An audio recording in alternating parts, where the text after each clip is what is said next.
Imagine that you wake up one June morning, turn on the tap in the bathroom, and instead of a warm stream of water, you feel an icy torrent that in a second strips you of any illusions about the day ahead. There is no breakdown. There is no catastrophe. The boiler has not broken. A pipe has not burst. There is no exceptional event that would explain this state of affairs. It is simply June, and the hot water has been turned off, as planned, according to schedule, according to the age-old tradition of Russian municipal infrastructure, which for decades has governed the lives of millions of citizens in a way that a Western observer would not be able to accept even for a single day. In Russia, this state of affairs has its own name, its own rhythm, and its deeply rooted survival rituals, which are passed down from generation to generation with the same naturalness. Russia is a country in which the vast majority of apartments in cities, especially those built in the Soviet era, that is, housing estates inhabited by tens of millions of people, are connected to a centralized heating system. This system, called in Russian central heating and hot water supply, works by producing heat and hot water in central boiler houses or combined heat and power plants and distributing them through a vast network of pipes to individual buildings and apartments. It was a solution that, in its time, and that was a time of industrialization and mass urbanization in the Stalin and Khrushchev eras, had its own economic and engineering logic. Instead of installing a boiler in each of the hundreds of thousands of apartments, several huge central installations were built to heat entire districts, entire housing estates, entire cities. For decades, this system worked, with varying efficiency, with varying quality, but it worked. The problem is that this infrastructure was built mainly in the 1950s, 1960s, and 1970s, and since then, in many places, it has undergone no thorough modernization. The pipes underground are several decades old, the boiler houses operate at the edge of technical capacity, and the whole system requires annual inspections and repairs, which in practice mean yearly hot water shutoffs for entire districts. Summer hot water shutoffs are one of those elements of Russian everyday life that sound like an urban legend to a foreigner, until he experiences them personally. Every year, usually between May and August, individual districts of Russian cities lose access to hot water for a period of from 2 weeks to as long as a month and a half, depending on the city, the district, the condition of the infrastructure, and how efficiently the local municipal utility is run. Shut-off schedules are theoretically published in advance, and residents are supposed to know a week or two ahead of time when their block will lose hot water. In practice, the schedules change, information arrives late or does not arrive at all, and Russians have long since learned not to plan anything that would require certainty about the availability of hot water on a specific day. In recent years, Moscow has reduced these interruptions to a minimum, and some districts have switched to individual heating, but in hundreds of other Russian cities, in Novosibirsk, Samara, Kazan, Perm, Tyumen, and thousands of smaller towns, this tradition continues in full, and no one is seriously considering ending it in the foreseeable future. But summer shutoffs are only one dimension of the problem. The true face of the lack of hot water in Russia is far broader and far more chronic, because it concerns not only seasonal technical interruptions, but entire categories of housing and entire regions of the country where hot water from the tap has never been something obvious. The Russian countryside and provincial small towns are a world in which running water can be a luxury and hot water from the tap an abstraction.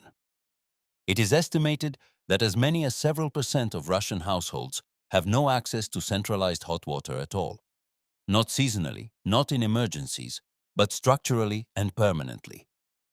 In those houses, apartments, and huts, different rules of hygiene and different ways of coping with what in the wealthier part of the world is considered the absolute minimum of civilization have always applied. The first and most common way of coping without hot water is to heat it on a gas stove. A simple, effective method, so deeply rooted in Russian domestic tradition that for many older Russians it seems more natural than turning on the tap. A large pot, often holding from 5 to 10 liters, is placed on the flame. One waits until the water reaches the right temperature, not boiling, because that is too hot, but warm enough to wash in. And then it is carried to the bathroom or to a basin set in the bathtub or on the floor. Then comes the washing ritual, which older Poles from rural homes without bathrooms may remember from their own childhoods, but which for a modern inhabitant of a Western European city is a completely foreign experience. One washes in parts, using poured water, sparingly and efficiently, because the pot has a fixed capacity and has to be used wisely. The head washed separately, the body washed separately, everything in the proper order, so that the water is enough for everything that is needed. The basin, in Russian, taz, is an object that, in the context of the lack of hot water, rises to the status of a national symbol and is treated with a seriousness disproportionate to its physical appearance. A plastic or enamel container with a diameter of from 40 to 60 centimeters, usually blue or green, is a permanent fixture of the Russian bathroom and kitchen and serves functions that in homes with full plumbing are performed by dozens of different devices. In the taz one washes one's feet. In the taz one washes dishes when the dishwasher does not work, or when there has never been a dishwasher. In the taz one washes delicate underwear. In the taz one soaks clothes. In the taz one cools a watermelon in the summer heat. But above all, one bathes in the taz when there is no hot water. Children bathed in a taz standing in the middle of the kitchen by a warm stove are an image that has appeared in Russian visual culture for a century, and that for millions of Russians is not a memory of a distant past, but a memory of last summer. Electric boilers, water heaters installed directly in the bathroom or kitchen, became a mass solution to the problem of lacking hot water in Russia, roughly from the 1990s, when the consumer market opened up to cheaper imports from Asia and Eastern Europe. A flow-through water heater or a storage electric boiler is today standard equipment in millions of Russian apartments and houses, especially those that have a problem with the regular availability of hot water from the municipal network. Boiler sales in Russia jump every year in May, just before the shut-off season, because anyone who does not yet have such a device and can afford to buy one tries to install it before 2 weeks without hot water arrive. Installing a boiler in a Russian apartment block is a story in itself. One has to find a plumber, have the proper electrical socket, convince the housing cooperative that the plumbing changes are legal, and do all of this before they turn off the water, not after, because then it is already too late. Those who do not have boilers or cannot afford them return to the traditional methods, gas and the basin. The banya, the Russian steam bath, is a solution that, in the context of the lack of hot water, takes on a completely new dimension and ceases to be treated merely as a cultural ritual or a way to relax.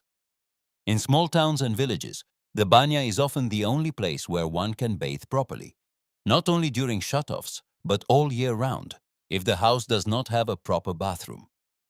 Public bathhouses, which in many Western countries disappeared for good in the middle of the last century, still operate in Russia today and attract real interest not only as a tourist or cultural attraction, but as sanitary infrastructure for those who lack bathing facilities at home. In the week of hot water shutoffs, even those who have full plumbing at home sometimes decide to go to the public bathhouse instead of heating water on the stove for a quarter of an hour every morning. In many Russian families, the Friday or Saturday banya is an institution that has survived unchanged for generations. Not because there are no alternatives, but because it has become part of the family ritual, just as enduring as Sunday lunch. Heating system failures that happen outside the planned shut-off season are an even more severe problem because they are unpredictable. Decades-old heating pipes eventually burst, most often at the worst possible moment, namely in the middle of winter, when the temperature outside falls to -20 or lower, and when the lack of hot water combines with the lack of heating, creating a situation that in Western media would immediately be called a humanitarian catastrophe. In Russia, it is called an outage, and it is resolved at a pace that depends on the place. In Moscow, repair crews work efficiently and interruptions last hours. But in smaller towns, they can last days and sometimes weeks. Residents of apartment blocks without heating and without hot water in the middle of January cope the same way as always. They heat water on gas, sleep in several sweaters, cover the windows with blankets, cook thick, high-calorie soups that warm from within, and wait. Because waiting in Russia is a form of survival elevated to the level of a life philosophy. Women in Russian domestic culture bear a disproportionately large organizational burden associated with the lack of hot water. They are the ones responsible for making sure the children are bathed, the laundry is done, the dishes are washed, and the entire logistics of heating, carrying, and pouring water function smoothly and invisibly, as if no problem existed. a Russian housewife who, for 2 weeks of shutoffs, organizes the morning washing routine of 4 household members with 2 pots and 1 basin, displays a level of logistical mastery that in other circumstances would be rewarded with a standing ovation. But in Russia, this is treated as self-evident, as part of a woman's duty, and as something that is not spoken about loudly, because everyone does it and everyone manages. This quiet, everyday heroism of organizing life in conditions that should have been better for decades is one of those things that do not appear in any statistics or any reports, yet it is absolutely fundamental to the functioning of millions of Russian households. Children raised in conditions of regular hot water interruptions develop specific habits and a specific understanding of what is normal and what is a luxury. For a child who has known since birth that in summer bath water is heated in a pot, that a basin is used to wash the head, and that a boiler is something you must not stand too close to, all of this is ordinary reality, not something unusual. When such children leave for university in a larger city or abroad, and for the first time experience the absolute obviousness of hot water available around the clock all year round, they sometimes describe it as a feeling of luxury that is hard to explain to someone who has never had to do without it. If this video was interesting for you, leave a thumbs up, subscribe to the channel, and be sure to watch the next video.